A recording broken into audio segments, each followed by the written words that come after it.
Hi, and welcome back to another episode of S.O.S, Sisters Overcoming Stress. I am one of your co-hosts, Dr. D, Denora Nieves, and I have with us always Tia Robinson, who is the Hey, mindfulness coach.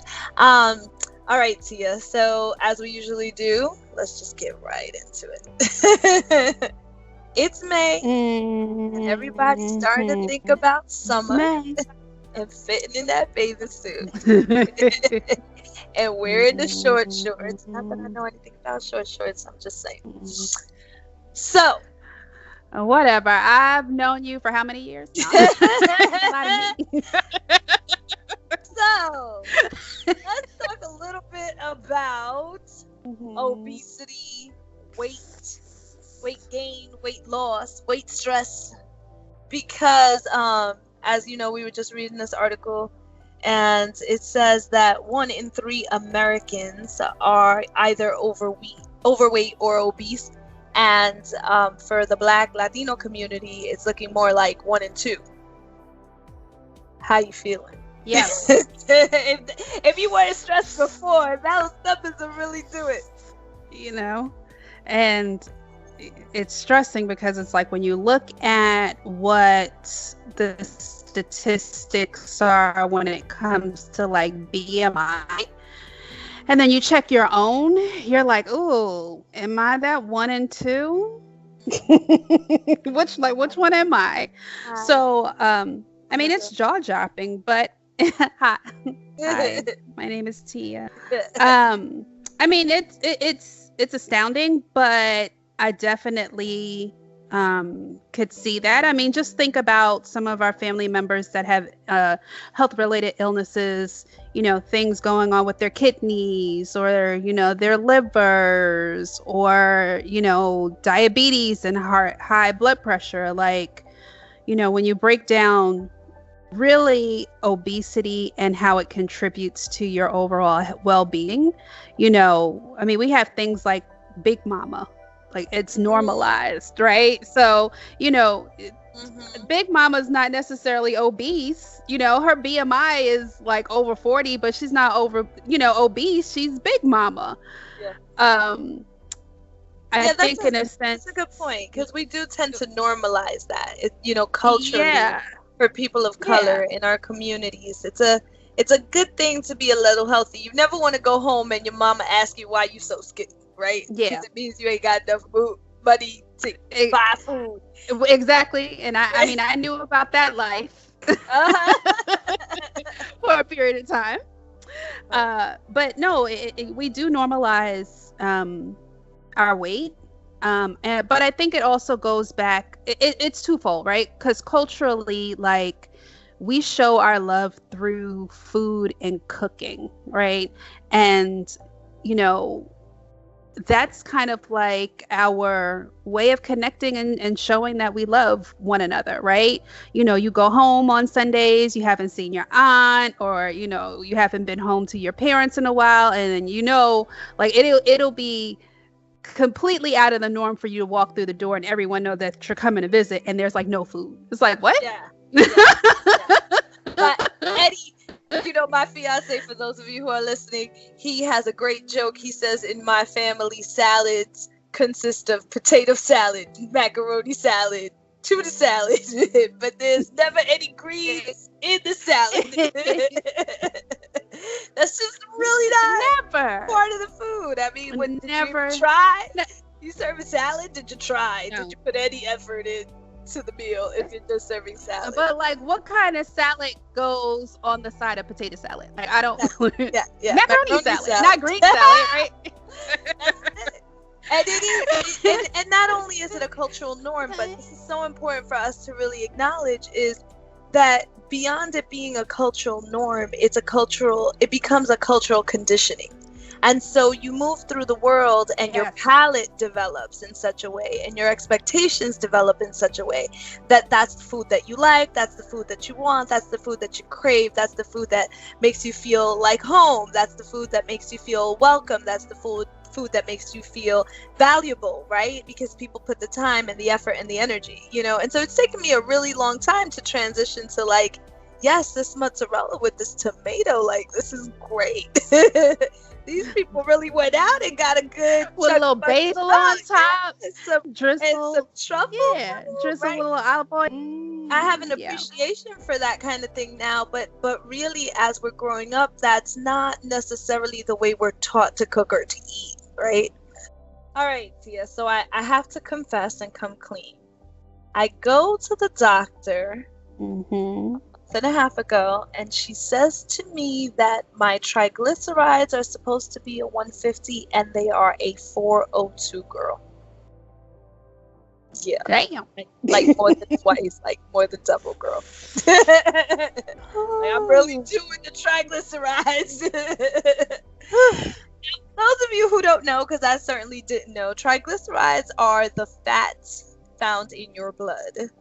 And you don't want to play with that. It could lead to all kinds of heart conditions and whatever. So for the last month, I have really been trying to be more mindful of what I eat, how much I work out, because all of those things contribute. Now, here's the truth.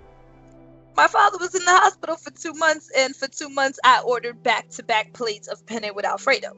I'm not going to lie to you. There is a good chance that if another family member that I love goes to the hospital, I am eating back-to-back plates of penne with Alfredo. Yes. However, right now, while things are really good, I am really working hard to see how I keep my weight in check, because I'm this kind of girl. I'm a 4 when I'm in the 130s. I'm a 6 when I'm in the 140s. I'm a 8 when I'm in the 150s, and I'm a 10 when I'm in the 160s. And the reason I know that is because I got jeans in my closet that are a 4, a 6, a 8, and a 10. And I like all of them. And I like eating all of them. And when I gain a little weight, I go for the other row of jeans. You know, because the worst thing is not having a pair of jeans that don't fit, no matter what size you are. So it's like, don't nobody want jeans cutting into your skin and all of that. So, yeah. So I got a row of jeans too, all different sizes and shapes and colors. More responsible, though. I have to be more responsible. And you know, there's a piece of me. Tell me what you think about this, T. Because you are a mindfulness coach, and you have such great insights on these things. So there's a piece of me that's like, well, I'll become one with this meal and pray on it and be in alignment with it, and it will nourish my body and my soul and will not convert to fat.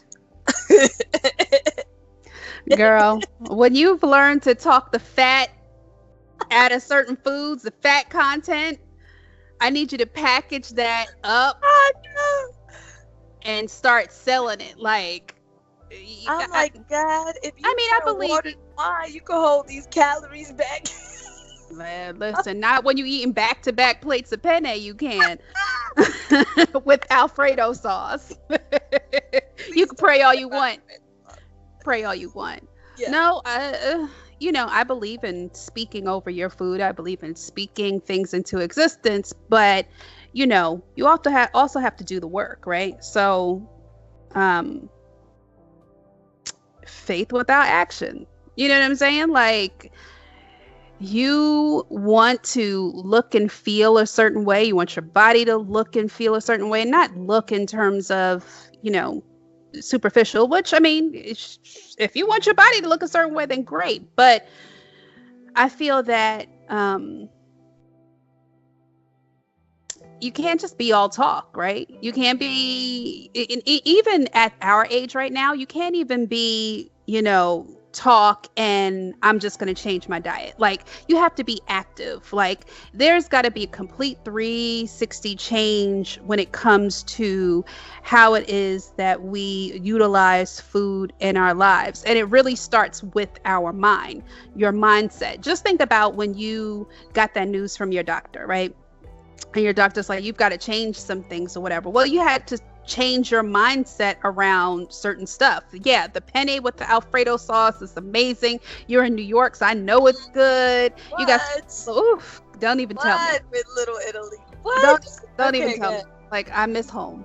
Like, I know it's good. I know it's comforting, but you have to come to that realization that it's not benefiting your body and your cells at this particular point in your life. And then also, you know, you got to be strong and, That's it. you know, Discipline.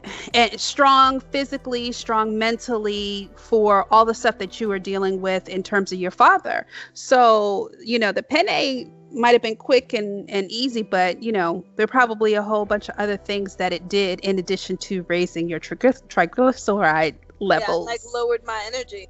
That is the whole truth right there. Because, you know, when moments are stressful, we do tend to go for the comfort, right? Yeah. And you have every right to do that, knock yourself out. But the aftermath makes the initial stress more difficult to deal with. And now you've compounded, right? On top of the initial stress, now you have the stress of not having the energy that you need to deal with the original stressor. And that's a huge impact of eating foods that are not healthy. Is it really does lower your energy because your body is using all the energy it has to try to process all the crap you just put in it. And then when you think of stress and you think of using food as a source of comfort, then I understand the numbers now in terms of 1 and 2 Black and brown folks being, you know, suffering from obesity. We also are the most stressed out culturally as a community, historically and traditionally. Exactly. We've been exposed to the higher amounts of complex stressors. Yeah. Exactly. So when you think about it from that standpoint, the numbers make sense. But then also when you think about it in terms of access to healthy foods, right? You know, if you come from a home where there's 6 of y'all, you know, parents or low income, even low to middle income right now, like whole check is expensive. Like certain foods. Did you just call it whole check? I did. It's expensive. It's expensive. And so when you think about having to feed, you know, and feed from the standpoint of making sure that your children's bellies are full, that, you know, they're not going around hungry, processed foods tend to be more affordable. You get the more bang out of your buck when it comes to, you know, dealing with your budget and things of that sort. But we also know the effects of processed food. And let's talk about that, because that is a very interesting thing that happens in our community. See, for us, when we see more food, we think we are better fed. Yes. Right? That's a big distinction that is not often made, but is important for the way we eat in our communities. For people of color and for people who grow up in urban environments, there's this confusion that if there is more food, you will be better fed. Yes. And so we tend to flock to quantities of food that are higher for a lower cost. And we don't realize that a lot of times we're getting played. You know, I had a whole conversation with my father where I was like, okay, let's talk about high fructose corn syrup. Because that's the new crack and you got, right? Because this, and we don't talk about that. We don't educate ourselves in our communities to really look at the food that we're eating and say, okay, this piece of bread, so this loaf of bread costs 99 cents, right? And that's great.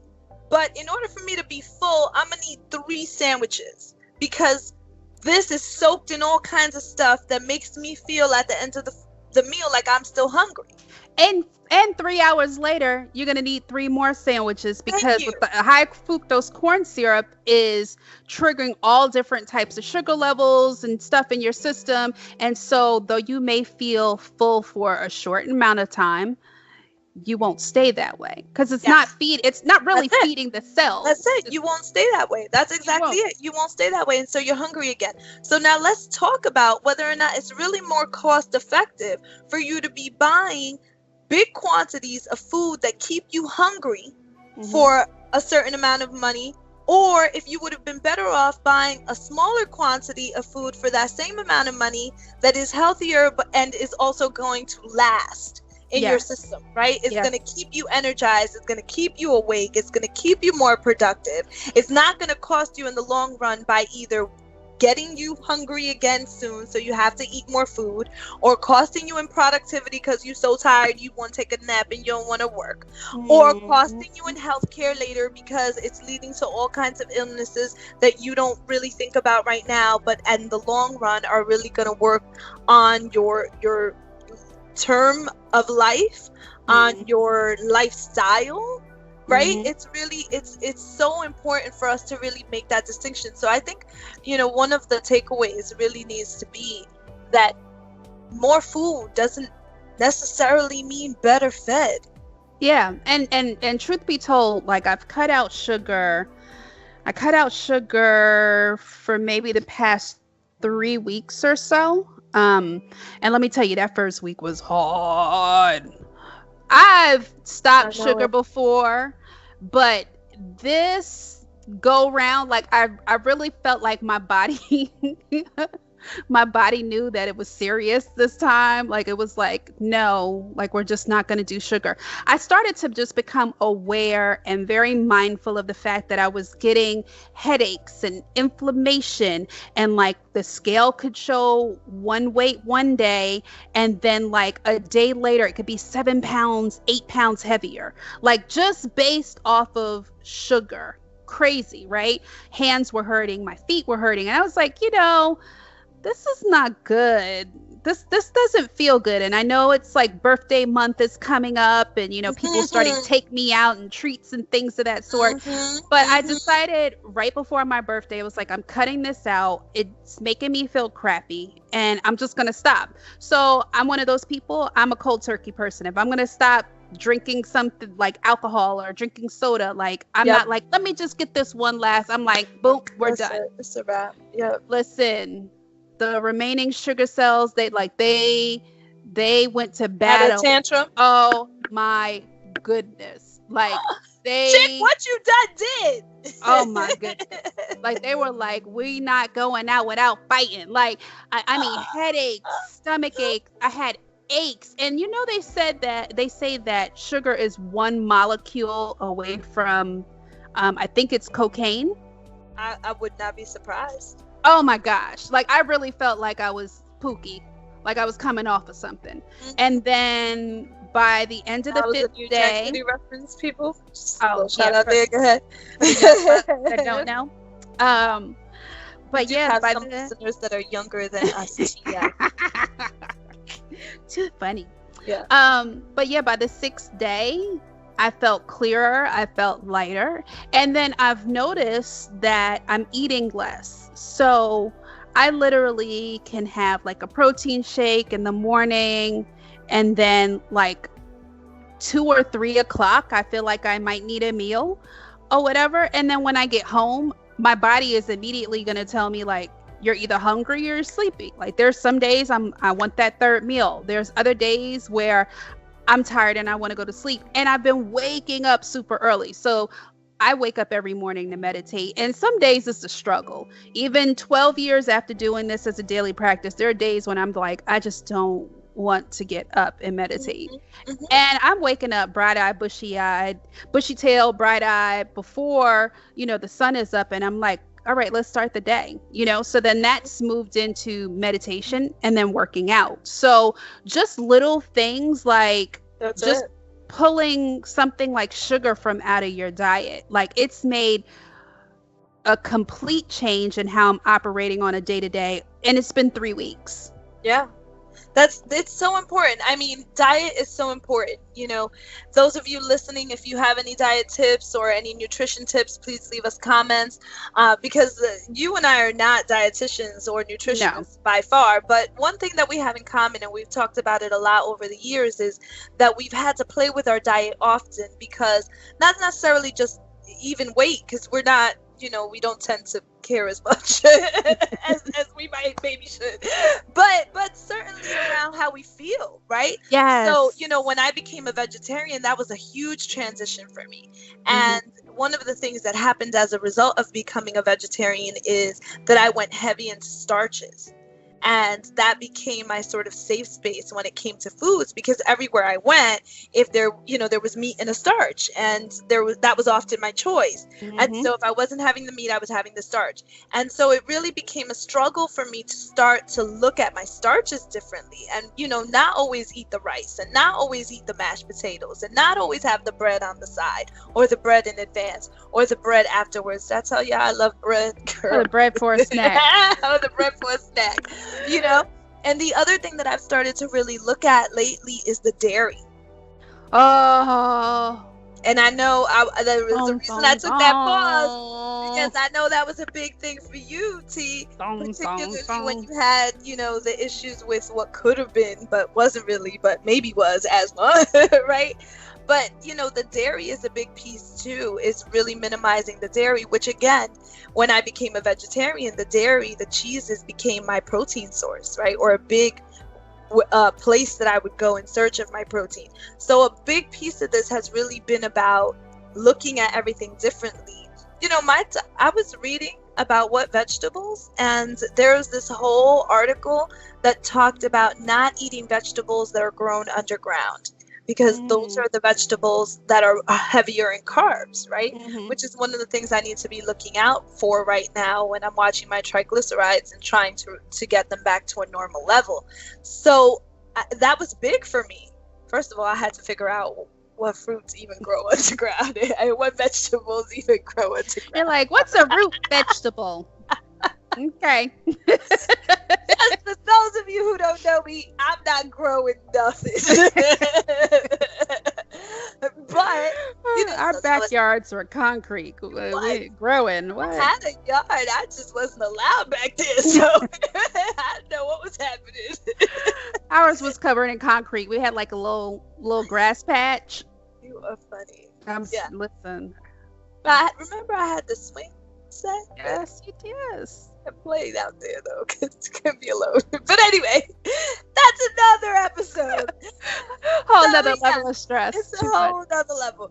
But yeah, so that's important. I think that's another important piece of what we really need to educate ourselves about, is where does our food come from, and what foods carry what nutrients, what food carry what elements of any kind that might be helpful or not be helpful to us, and what are we even supposed to have? I spent a whole week just trying to figure out how much sodium should I be taking in, how many carbs should I have in a day, how many grams of sugar should I have, so that I could really start to understand, when I look at these nutritional facts, what I'm getting. Because the other thing is, I started buying things that were sugar free, which was great because diabetes wasn't going to get me, but then they were high in sodium, so I'm about to have a heart attack.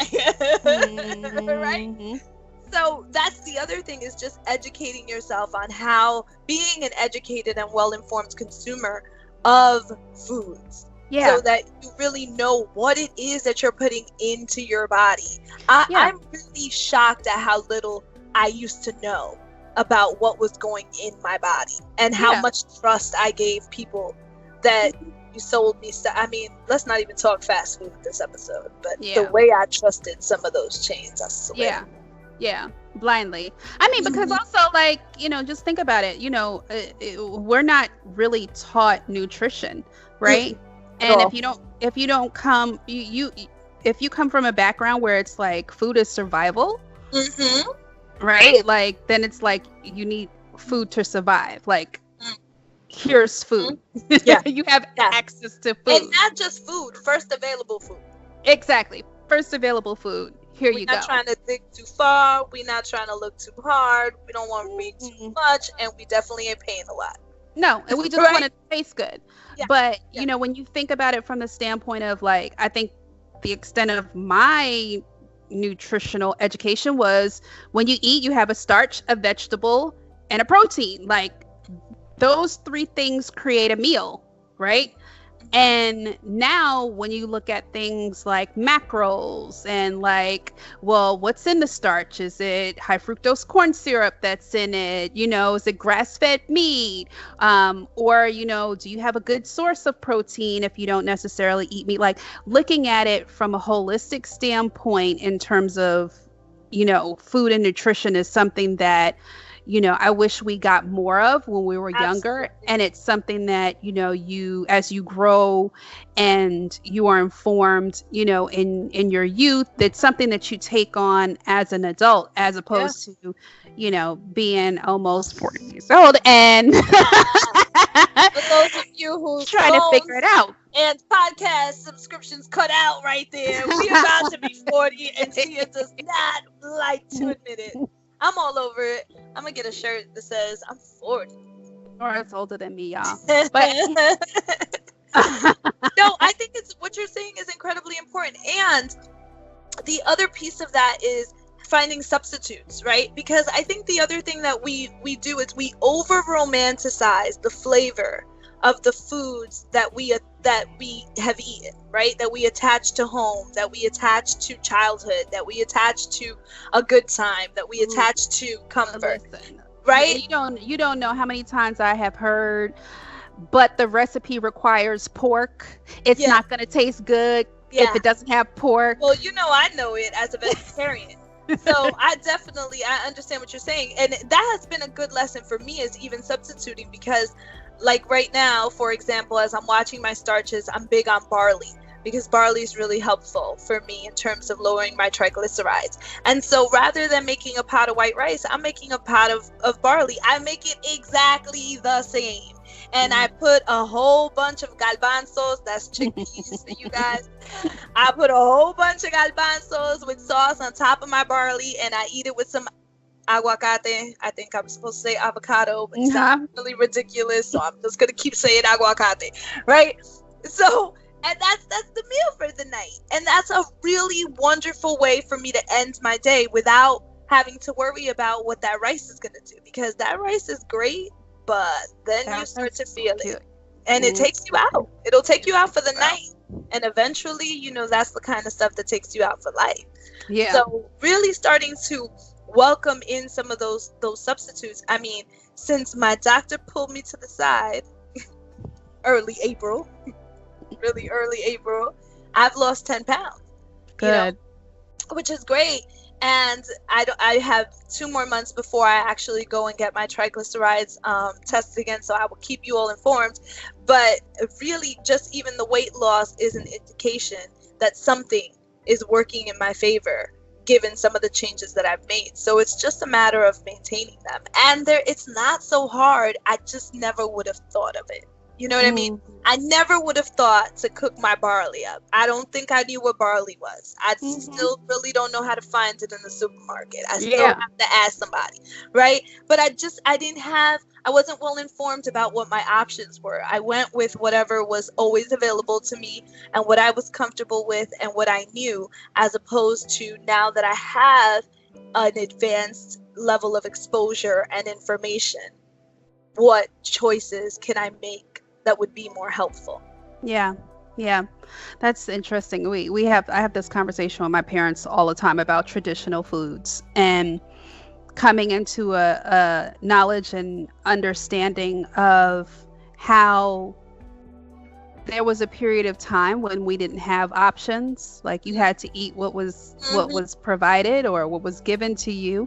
And now we're in a state where we can make better informed decisions, because we know, the health risks that are attributed with a certain type of diet. We know what the outcome looks like. And, I always hear people, and my family's hilarious, they got a rebuttal for everything, but I got them to change their diets, right? Nice. They'll say, people been eating this, for years, and they live to 80 and they live to 90 years old and blah, blah, blah. And I'm like, yeah. And they had sugar diabetes. They had one foot. Their hands were inflamed. They couldn't see, but they could eat, some hog mog. But they could though. Exactly. They might have lost a foot, but nobody lost an arm. They cooked though. They had both their arms. And if they didn't, they cook with that other foot. Those are the answers. No, I know. I feel the same way. But it's true that when you know better, you can do better. Yeah. And so now we're in a position where we do know better, and making some, they're not, again, you know, one of the reasons that you and I decided to do this podcast on this topic is because we're not nutritionists and we're not dietitians. And so this is not a sophisticated discourse around the nutritional properties of certain foods and the importance of, you know, the science behind it, which is in itself a valuable concept. We just can't do that. But what we can do is say we're two around the way girls who really understand how tempting it is to have food that, while it is fattening and dangerous, reminds you of home and makes you feel comfortable, and really at the end of the day is what you're accustomed to and the easily accessible items for you. And so you flock to that. And then you hit a stage in your life where you know better. Yep. And so how do you do better? Maybe not a sophisticated degree better, right? Yeah. But maybe just, how do I, instead of rice, pick barley? Or how do I cut the sugar out, right? Like I used to drink my chai tea every morning. People who know me know I was it, right? And that was my favorite thing. And I still love a good chai, but I don't do my chai lattes anymore because I was doing them with a concentrate that was super high in sugar. And so that was another thing I had to look at, is how do I lower my sugars? So now, like you, I'm on a protein shake to start my day. Yep. And it really holds me over. Not till 2 or 3, you crazy. But it's about 12. Really does. Well, I got a little bit more fat to burn than you do, but yeah, I don't know. But about 12:01, I'm hungry, but that's okay. Around 12:01, I'll eat, right? Yeah. And then, you know, and really starting to make some small but significant lifestyle changes that can increase the quality of your life and the longevity. Yeah. I mean, because at the end of the day, you can continue on the path of eating the things that bring you comfort, or, you know, once you have an awareness or a deeper understanding and awareness of that stuff is not really serving me, like it's actually making me feel bad, you have the choice to then move on and say, okay, I want to do better. I want to stay where it is that I'm at. So also looking at obesity, health, nutrition as a way to, you know, move forward in your growth. We always talk about mindfulness and consciousness and things like that, but it's like, are you consciously aware of how these foods are making you feel in this particular moment? You know, to eat food and then want to lay down and go to sleep is not a good thing, right? All right, do you have an awareness that you are able to tap into to be able to even look at that and identify it? Absolutely. Right? That's and exactly sometimes right. We can't sit and identify it. Like our level of awareness is not in tune when it comes to nutrition. Because right? we're not making mindful choices. That's such We're an not. important thing. We're not making mindful. I know people who spend more time thinking about what gas they put in their car than about what food they put in their body. Exactly. That's a legit issue. If you is. spend more time thinking about what gas you put in your car than about what food you put in your body, you may want to rethink that value. That is a legit issue. But again, because of what we've been taught, we haven't really been taught that we even have food choices, let alone how to make them. So really take the time, for those of you who are out there listening, to think about what choices you can make and what alternatives you can turn to. Like I love popcorn and I'm never giving it up. I don't care. So what? But I don't do the microwavable box popcorn when I can avoid it. I now just pop it in a bowl with a plate on top in the microwave or on the pan, right? And so there's no chemicals attached to the popcorn. Now the radiation might kill me, but that's another episode. I mean, we can't fight every battle. We can't live in a bubble. Yeah. So, you know, there's always going to be the temptation, and there are always going to be times that warrant a little carefree activity, right? Yeah. But take the time to really rethink what choices you could make that would yield some more healthy, happy times for you in the future, that get your energy up, that get you moving. And we're going to do the same. So thank you guys for joining us for another episode of S.O.S, Sisters Overcoming Stress. We are your girls, Tia Robinson and Nora Nieves, and we will see you next time. Bye, everyone.